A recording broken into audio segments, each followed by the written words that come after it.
I start your report here on what you can expect in March, I just want to bring a little announcement, and that is now there's available 4 different reports that you can choose from.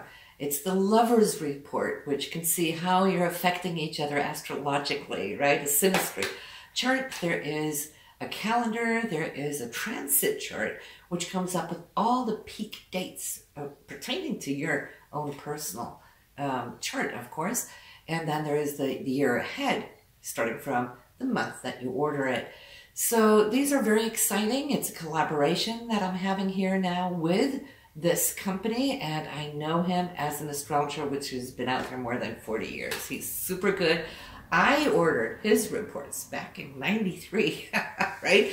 So it's something that I know that you can become very excited about as well. But we're going to dive in for your month now for March, but watch to the end because I'll scroll through those reports so that you can see it. You can check it out for yourself and see what it is maybe that you can expect, right? Hello, Cancer. Let's dive right in and check it out and see what's coming up here in March for you. And of course, Cancer, this is for you having either a sun sign, a moon sign, or rising sign.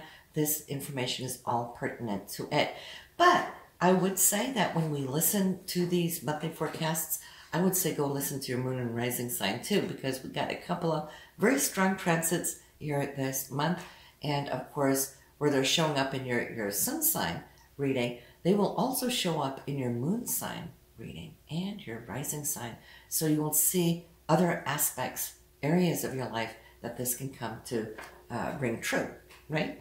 So the most important for you, I feel now this month, is getting on track. Okay, we just came through a Mercury Retrograde, which for you was in your 8th house, having to do with money, finances, refinances, mortgages, insurance companies, and whatever, investments perhaps too, royalties and commissions.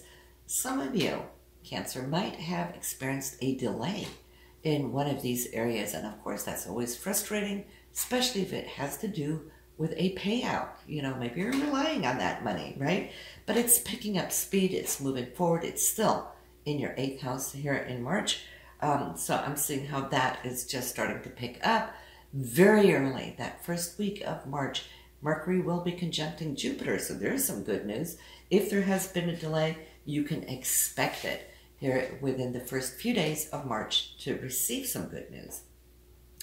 But as you came out of February, in that last few days to a week, Mars had a little bit of a conflict here. Not necessarily conflict. It could be a challenge where you had to stand up for something that you knew was right or something that belonged to you. It could have been within somebody within a group. You know, it could be a banking group, investing group, whatever it is. Maybe you were doing online investments and so forth. Maybe you've had problems kind of logging in. Whatever that is, that could be due to Mercury that was retrograde. But Mars was like, let me get on with it. So, yes, that was a little bit of a challenge, unexpectedly so. Uranus does this. Uranus, you know, it's a little unpredictable. It was squaring off on your Saturn. Maybe you had to have a little bit more negotiations with somebody in some group to make it work for you. But I feel now, just the last couple of days in February, there could have been a breakthrough, okay? And this is all due to Mars and Pluto, beautiful trine, okay, coming from that very same area of a group into your 8th house where Pluto is, transforming it, bringing it to where it is that you wanted it to go, right? So you're starting off the month in flying colors after a little bit of a bumpy road there in February. What I would like to say, though, this is a great month, Cancer, for you to take a class, to study up on something, do research, whether it is online or however you do it. If you're sitting down reading some books, it's looking into material that can really come to behoove you as you move forward, as if you're doing or taking some preparatory steps towards what you can add to your career. Right now we got Venus, we got Sun, we got Neptune, we got the new moon in that 9th house for higher education. It's great to meditate, you know, open your mind to possibilities, because that Sun and Venus will be moving into your career house next time you and I speak and meet up here. And then let's see what it has done. But now you're leading up to it, and that is where you can cash in later on. Some of you might just feel, ooh, the need to travel, get out and about. And of course, with the pandemic, travel restrictions, it is frustrating. Frustrating as all get out, especially for those of us having family elsewhere, other cities, states, countries, and having those restrictions, not being able to go. But you know what? There's so many ways to stay connected today, and I see that you are doing that long distance. So you might be armchair traveling this month here in March. For those of you who can't travel, oh, go for it. You're going to have a wonderful time having Venus and the Sun there. That really brings the heart along on that journey, isn't it? So, but let's talk about that transformation in your relationship area. Because Cancer, there hasn't really been a lot of planets going through your sign specifically for a while. So it's not touching you that way, but it's touching you still. You know, within your relationship, having Pluto there, a lot of you have come through difficulties over these last few years that I've been talking to you. But this month, I feel it's good, as if you are more empowered, and I feel that you can receive more empowerment and support from your partner. I love that, because I think maybe your partner finally gets it, that you are your own unique person. You're not just there to serve and give, nurture, and that is your nature. I mean, you are Cancerian, right? But I think how you've been working and been looking at your energies, you've been able to stand your grounds and express yourself in a way that is and has become more clear. You've been able to say no when you mean it, not just think it, but actually mean it and then verbalize it. So you're growing. And a lot of this transformation that has been going on for a number of years, we're starting to see it coming to a close.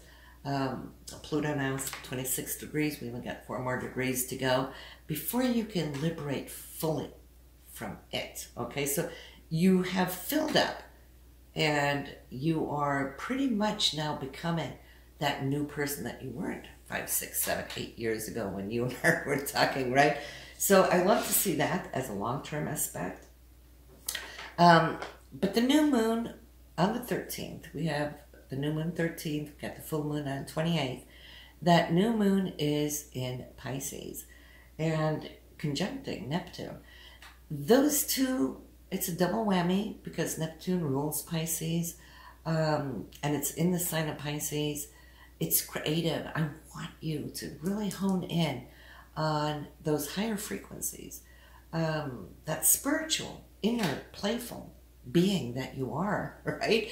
I want you to really trust the path that you're on and where you're heading, and tell yourself the sky's the limit when it comes to what you can create out there in the universe.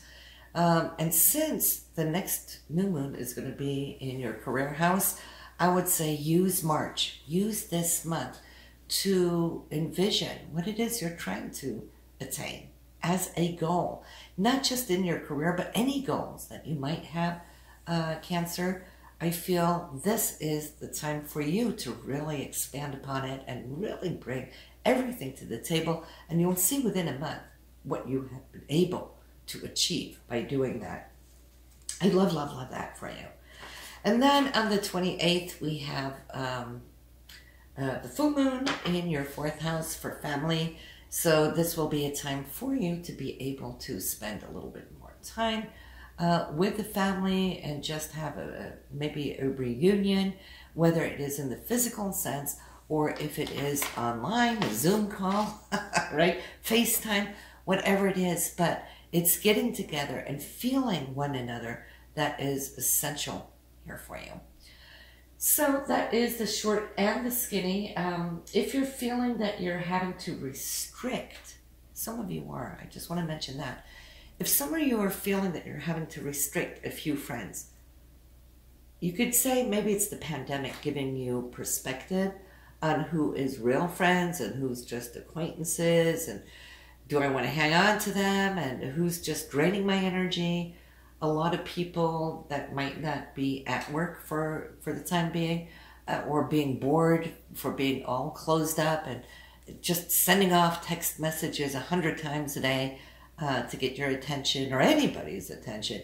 You might have found that you are like, too much, can't take it all in. Feel free to send it, but don't expect me to respond to all of it in detail, right? So that might, you know, be a liberation actually for you, because you're not going to lose anybody that you don't want to lose, you know, because they're in your heart. But it's those that you feel have been a little bit too much, too pushy, too needy, and yeah, so that's okay to do. It is okay to do it, and you don't even have to say anything. You could just either, you know, block it or don't respond to it. But you will find your way. But that is also shown in your chart.